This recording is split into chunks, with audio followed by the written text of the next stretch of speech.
on the right route?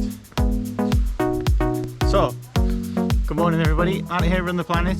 Today is the day after we ran the Gothenburg Marathon. What a challenging race event that was. Really enjoyed it, as we do most of our marathons. Very tough race. So today we're out on a kind of recovery walk at this Solkinten location. Actually, here it is signposted. There we go. Solkinten, 600 meters to go. So we've parked kind of 500 meters down the road, so it's not very far at all. And today I thought we'd just have a quick review, show you the sights around here. It's been a lovely drive out, so probably about, let's say, an hour from Gothenburg.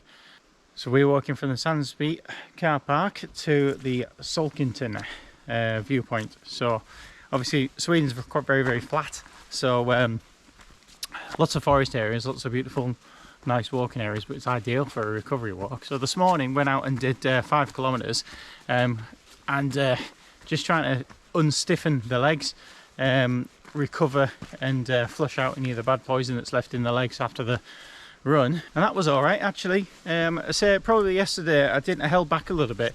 Pace at the start was around about 5 minutes per kilometre, drifting off to about 5-10 minutes per kilometre. My fastest split was probably at the 30 kilometre mark, and it was all going well, like that kind of pace up to 30, 32, 34 kilometres. And at some point during the race I wanted to put in a stint of 10 kilometres at 4 minutes 30 per kilometre, so a marathon goal pace when I'm racing in Valencia, that kind of pace. But it just didn't happen really, because I tried to turn it on at 32 kilometres and by 34 kilometres started cramping up, so it wasn't really going to happen. So as this is a training marathon, what did I try different and what worked and what didn't work well? From a nutrition point of view, I think it was all right. I had the day before we were eating pasta in the hotel. I had a great tomato mozzarella pasta. The next day, actually the night before the race, we went out to another restaurant in Gothenburg, and we had another pasta meal, which was also very, very good. Really enjoyed that. Pasta bolognese, I think it was. So in terms of getting the nutrition in, I thought it was really, really well. Getting the energy nutrition in was really good. Had a breakfast in the hotel and made sure I got as much as I could carb wise, got some bread and stuff like that. I think that went really, really well.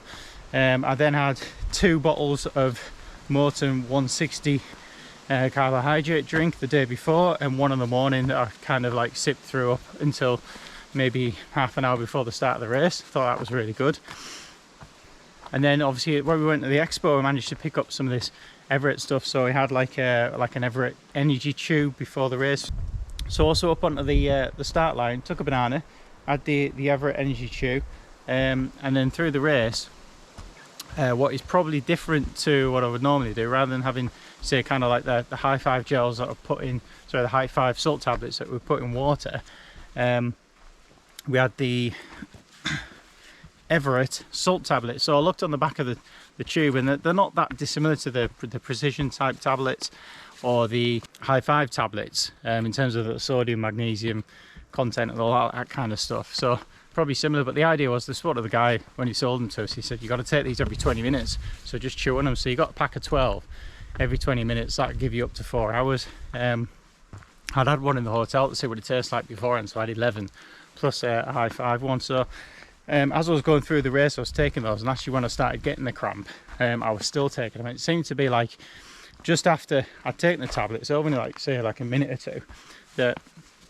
the cramp would kind of die off a bit. But it was a bit of a challenging course. There was 360 meters elevation gain throughout the whole course. So as I was approaching and starting going up the hill climbs and running up the hill climbs, I could actually feel the cramp coming on straight away. And then as I was going, most of the time when I was going down, the cramp had gone. So it was kind of like a continuous undulating elevation gain. Some of the climbs were quite steep, and it was quite challenging to kind of run up them, and the cramp would just fire up as and when it wanted to. So I could almost predict when the cramp was coming, you know, towards the end of the race, which is quite interesting. But the salt tablets, I think, helped. I don't think they're any better than anything else that I've got, but it was just easy to digest. You didn't feel like you needed water to take them on. They were obviously naturally a bit more moist, if that makes sense, than the High Five or the Precision tablets. So it's something I might actually use again in a race. Really quite easy to digest. The Morton gel strategy, I took Morton at 8k, 16k, 20k, 25k, 30k, 35k I think, or is that 7? I basically had my last Morton at 35, which was a caffeine one, around about the 16k mark. I took a caffeine one, of the other ones were just the standard Morton, so 4 gel 100s and 2 CAF 100s, and that worked, you know, quite well. I didn't really feel like I was out of energy. I was a bit tiring towards the end, but you know, this is 360 meters of elevation gain rather than the 40 that you get in Manchester or something like that, or maybe 100 that you'd get at Valencia.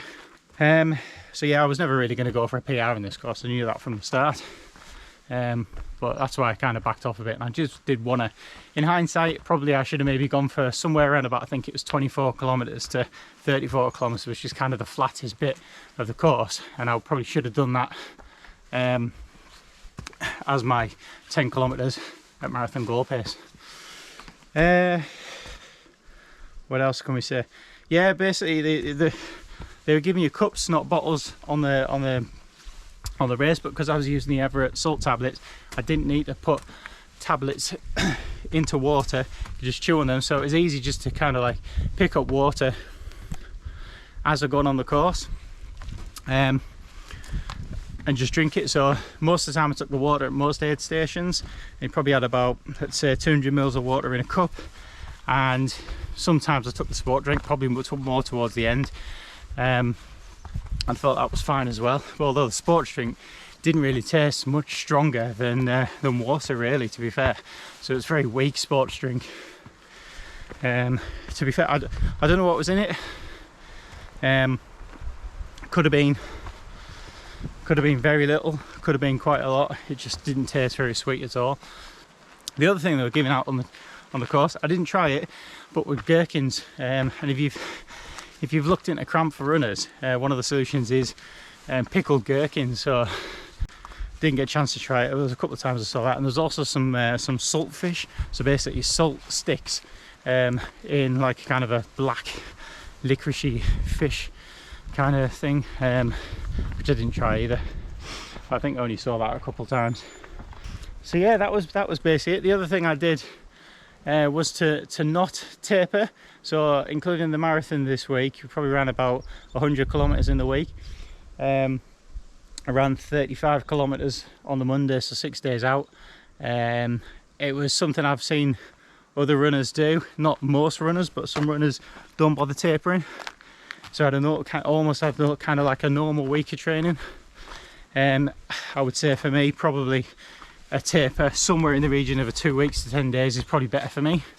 But it was just good to try it and you know, kind of tick that one off, cross that one off as something that's not going to work for me in the future. I'm not totally sure I won't do it like that again, but I think not tapering is not in my favour.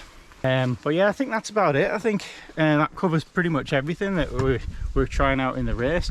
I did almost have the opportunity to try out some new gels, but didn't bother doing it. I tried one of the Vertigo ones the day before. The person who sold them to me told me they were better than the Morton, and they've been around longer than the Morton stuff, but for me, I think I prefer to stick with the Morton. That Vertigo one was a bit too strong, and after taking it, it felt like it was just my stomach wanted to get used to it, probably a bit more in training before I used it massively. But then again, we've got some other gels to try out, the U gels. We saw people that were on the course, and that was actually sponsored by that was actually sponsoring the race. So we get towards the summit now, so we'll let you have a look at this beautiful spot. It's looking nice down there already. And yeah, that's my quick brief summary recap of the new things that we tried out in the Gothenburg Marathon. A day later, I'd have to say I really enjoyed it. I don't think I'm any just because I'm trying to run for time, run for the 3:10 marathon one day, a sub 3 hour marathon. I don't think I've got any ambitions to come back immediately to run the Gothenburg Marathon, but I love the place, love the people, fantastic, love the food. It's a great country, great part of the world, and I think I'll be coming back at some point in the future.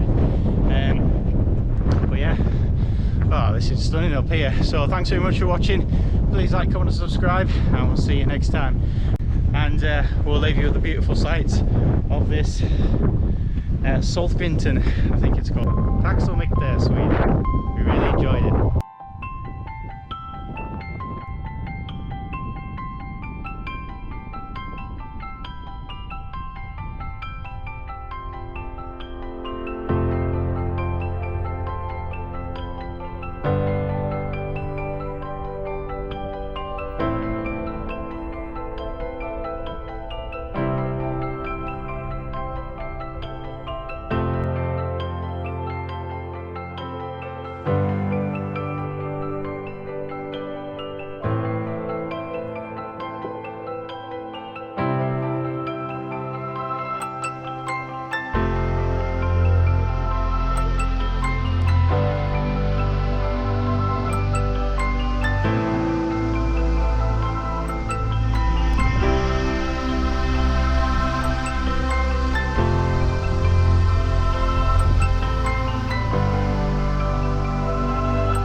So I'm just here at the Espresso House coffee shop.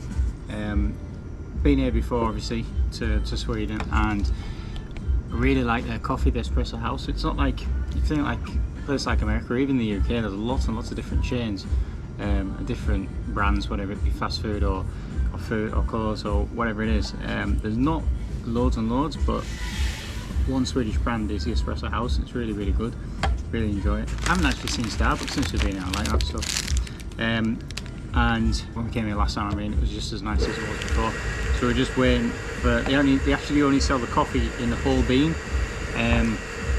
but they do grind it up for you as well if you ask for it. So I've just asked them to, just bought a bag, and they're going to grind, you can probably hear in the background now, and grinding that up for us. But this stuff is lovely. Cup's a bit smaller, regular size, but they do make a larger one. I've also got a chicken baguette, so I'm going to see what this is like. A chicken bagel, really, isn't it? Barbecue chicken bagel. Really nice, really good. That's the cup size for a large one. I think, was that just a standard latte? You got, so standard latte, you get like kind of a larger cup. So we're not going home empty-handed. We're going home with a lovely bag of Espresso House coffee. Yeah, so there it is. That was really fast, actually. Espresso roast, signature coffee. They used to say on the old packets what percentage different blends of coffee they put in there, like 10% this, 10% that. Doesn't actually say anymore, but really looking forward to that. Taking that home, try that home, big bag of coffee.